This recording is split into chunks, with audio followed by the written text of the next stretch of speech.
The Liberty Festival, Disability Hate Crime Film Premiere and Discussion, Stroud, 15th of September 2012. Because the police statistics came out nationally and the numbers vary from place to place, but here in Gloucestershire the numbers of reported hate crimes are very low. Whereas when I talk to people, people think they should be a lot higher. So we're going to watch this film, we'll have a conversation about our thoughts about hate crime, and then where are the ladies who did the storytelling? They've just gone for a drink. Okay, and then the ladies who were looking at important stories in our communities will give a quick presentation about that. Does that sound about right? Yes. Yes. So we're going to play the film about hate crime. Disability hate crime is unacceptable and must stop. Disability hate crime is a crime that the victim or anyone else thinks has happened because they are disabled. I've worked with Reg and the GDA for years in trying to enhance access to police services. That started with things like the SMS text service, because police generally rely on voice communications for people to have access to police services. Trouble is, it's not just deaf people or hard of hearing people that don't want to use the telephone. People with anxiety issues, for any particular reason, we're trying to find other ways to help them get in touch with us. We've been working with the National Star College on and off for years as well, just for them coming in, sitting in, listening to us take non-emergency and 999 calls. And I came up with the idea perhaps around disability hate crime, that perhaps we could do something together. We started having discussion forums, teaching in their classes. I came up with the idea of maybe doing a film. And initially my idea was to structure it all very much in a policey way that, if you worked for the police you'd understand it, which is self-defeating. In the end we got something that was in the students' words. Let me say that there's no such thing as disability hate crime. It's a piece of legislation that allows the courts to enhance sentences where a victim believes through the offender's prejudice or hostility directed at them because of their disability or perceived disability, they've targeted them for that reason. Not just Gloucestershire, but the whole of the UK will say that disability hate crime is underreported. It's a sad fact. I think the measure of success maybe of this film is sadly the likelihood, I hope, that people will feel encouraged to start communicating with us more, not because in the past they're anti-police, just because through whatever reason they've not wanted to come forward. When we chatted to the college students in the discussion forums, the reasons that they didn't maybe think that matters would be reported are that they might make the situation worse. So fear of making that situation for them worse, that it might increase bullying or the harassment. Or because that individual has such a low opinion of themselves, I think, why would the police be interested? Why bother telling them about my issue? It's not worth it. So it's around mindset. Another sad situation is that a person's disabled and therefore they've grown up with that and think it goes with the territory. It's going to happen to me when I walk to the shops, this will happen to me. When I go out and use the bus, I'm going to get made fun of in the bus stop. But why should you be? That's the whole point. We want with this video to raise awareness with communities that these things do exist, not just in the school playground, but you could almost put up with that, maybe young people learning how to communicate with people and find out what's not acceptable. It's more when it's young adults committing crimes, and sadly they do occur. We want to encourage people to come forward to the police, and internally we need to learn ourselves as police officers, police staff, to understand the needs of the individuals when they do come forward. It could be someone with a mental health issue that feels a little bit intimidated coming into a police station, so a police station may not be the most appropriate place for us to say take a statement. We need to find somewhere that's mutually more convenient and acceptable to that individual.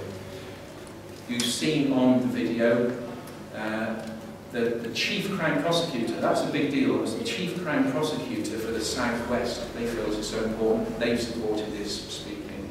They want to use this video to raise awareness amongst their prosecutors so that they can identify as early as possible, if they're dealing with a crime file, that there is a disability issue related to it, because it's the prosecutor's job to raise that to the courts, to let them know, hey, behind this crime, there's a disability motivation behind it.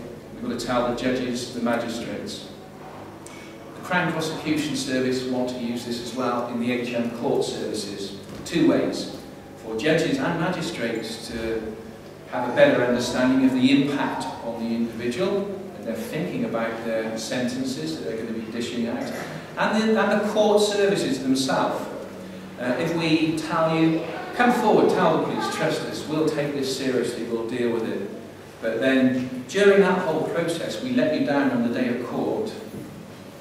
Where's the trust gone then? And here's an example, and this comes from a National Star College student, a young lad who relies on a very high-powered wheelchair, golf ball to do it, communicate and do everything. When they have fire drills at the college, even though they tell the students they're going to happen, even then, when the fire alarm goes off and there's a tutor or a support worker with them, they say that they'll almost break their hand, they're holding on so tight because of the fear, even during a test.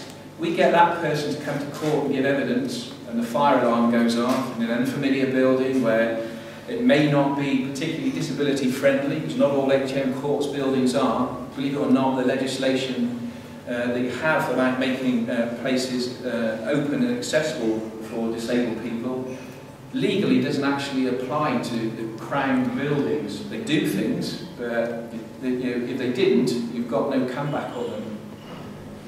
Another example is a profoundly deaf man. His wife was tragically killed in a car crash. The prosecution service has persuaded him, as part of the closure process, to come along to the inquest, to listen in. Because he was deaf, they put him in interpreting services. It wasn't with an interpreter, it was through video monitors and subtitles and the like. On the day, it didn't work, so we got this chap into court, well not me, but we brought him along there, told him everything's going to be okay, it didn't work. And the court services say, well, we put it in, and that's the problem. So there's a lot of learning. The head of the CPS for the country, is the equivalent of the district attorney, Keir Starmer, has said that the Crown Prosecution Service are in the foothills in terms of learning about disability and disability hate crime. Share this around. It's on YouTube. There are video copies available. Reg and Yvonne and a few others have got my contact details. We can provide those to you as well if you want copies of that. And it's based as a start. The idea of having something short is that it just grabs your attention, and it's going to go up, I think it's going up in the co-op, certainly around the Stroud area, Gloucestershire, and into Oxfordshire. When it starts raising awareness, that's great. So we didn't want anything that was too long. We can grow and build on that. So, any questions? I mean, for us, advocacy is a fantastic way of dealing with things, because not every incident is going to be a crime.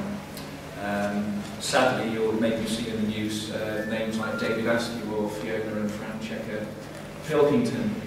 They were, because of antisocial behaviour, incidents that police couldn't do much about, and as a single incident in their own right, and nothing, but because that's happened and happened and happened and happened again, it became like a death by 1,000 cuts, or the using those phrases, but it's the best way to explain it. It's just those little bits that actually something in the end just makes them crack. And David Askew died from a heart attack as it was directly related to the bullying he was receiving from locals.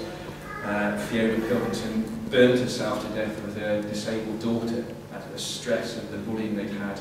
The EU Equality Commission examined 10 such deaths from the UK over a small number of years where those type of things have occurred.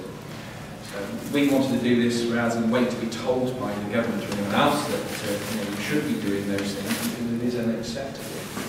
Now, if it's a case of not everything's a crime, but we still say come to us, it's not your problem to have to work around. I can't tell the police it's not a crime, so I won't bother ringing them. Tell us about everything then that the police might need. Lots of other professional organisations that we can work with. We do have those working relationships, a thing called the Safer, Stronger Justice Commission. And that's a good starting place so that we can take a receipt of that incident, if it's a local Stroud police officer or PCSO, and then they know they've got somewhere to point that person, arrange the meetings, and that might be enough to give that person some support. If it's not, and they've got to come on into the court process, then at least they've got some advocacy locally. National Star College run it very well. They've got a group called Speak, which is an advocacy project, but that's primarily for students and ex-students of the college. Other places like Access, it would be great. I've been talking to Jenny Hopkins at the Gloucestershire Deaf Association, not just around deaf access, but for anyone with learning disabilities, mental health issues that might be able to go there as well, because these groups do a fantastic piece of work, and there may be something that they can put in place to help those people before it needs to come to the police. So I know we've worked, and Access have worked with the police long before I got involved with Reg. It's a great place if they're prepared to look at doing those things, and the things that Ian does as well. If you've got, I've not met you before, but through voices, a great place to start. So Janet, what's hate crime? And if anybody uses Facebook and would like to join in that conversation, I'm at Gloucestershire Choices Network, and I've got a page on Facebook. And please come and join that internet conversation, because whilst not all of us use computers, some of us do so while we're talking to each other, and it helps some of those people who don't get out of their houses because of their disability to be part of something. So if you want to join in that, I'm at Gloucestershire Choices Network on Facebook, and come join us, and we're chatting about hate crime right now. Particularly lucky with Stroud District Council, they've got to Phil Severn there too, and you've got the hate crime strategic group sort of working out of Stroud, so they're particularly fantastic. But through the Safer, Stronger Justice Commission, we've gone out to teaching advisory service, so all the schools will get this video. The Director of Nursing for the South West has got copies of it, so we've got it at the strategic level, that it's been disseminated down amongst a lot of the fantastic groups. Because there are lots and lots and lots of good groups. There's the Commissioner for Learning Disabilities with the County Council, Chris Haynes, I think, I've written to, and they're supporting this. And I'm retiring, unfortunately, happily for me, in 3 months' time. So, and hopefully, from the police perspective, where I work in the contact management department, where all the 999 calls come, we're trying to get some continuity from our side. As sadly, with our sort of organisation, the police service, it can often be left to individual torchbearers, and when they move on, then things snuff out and they're gone. Whereas you've got on here the Assistant Chief Constable, Rich Berry, who's been a real driver behind it. He's got a pain to everyone in the force in some respects, because if he gets a project that he gets his teeth into, it won't go away. So we've got quite a good driving force there at the moment as well. So I've got phenomenal support from the police and lots of the county groups. And because those county groups are already there, you do in Stroud, it's been quite easy to spread the word out. And it's just been, it's that effect that we've now got contacts like Ian and other people that we're slowly building up quite a big network. And it is the hearts and minds element in the schools. That's why we went through the teaching advisory service, you almost have to skip a generation in some respects. But interestingly, one of the guys from the National Star College, Joseph in the wheelchair, that can take it himself. He hates seeing other people being bullied and harassed. And the other aspect, he says, you can take it in school. It's when it moves on from there. We were interviewed by the Echo with Joseph in Starbucks, the terrible things we have to do for the police. And the Echo were trying to suggest that surely this is just something amongst young people, just something that happens in the playground. If I was to bring the lady I work with from the Crown Prosecution Service, and we've done some role play with college students, and we're potentially looking at doing some drama with some learning disability folk. We've looked at real cases that happen in the southwest. There aren't many, so we have to look wider. And there's some truly awful incidents where adults have preyed on people with learning disabilities or whatever type of disability. Not always an obvious disability. And fortunately, there are a tiny proportion of society with the criminals that will do that kind of thing. You can come away feeling very cynical about society to think that adults could do that to another person and exploit that issue, be able to get money or property out of them. It happens. I don't want the day to be a down day, because we've had a very up day, and I've been inside most of the day, so I've not seen or heard much of what happened outside.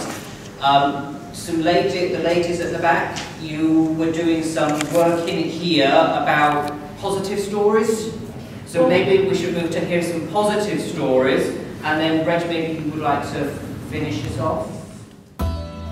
Film and edit by Philip Booth. More films of the Liberty Festival on www.stroudcommunity.tv.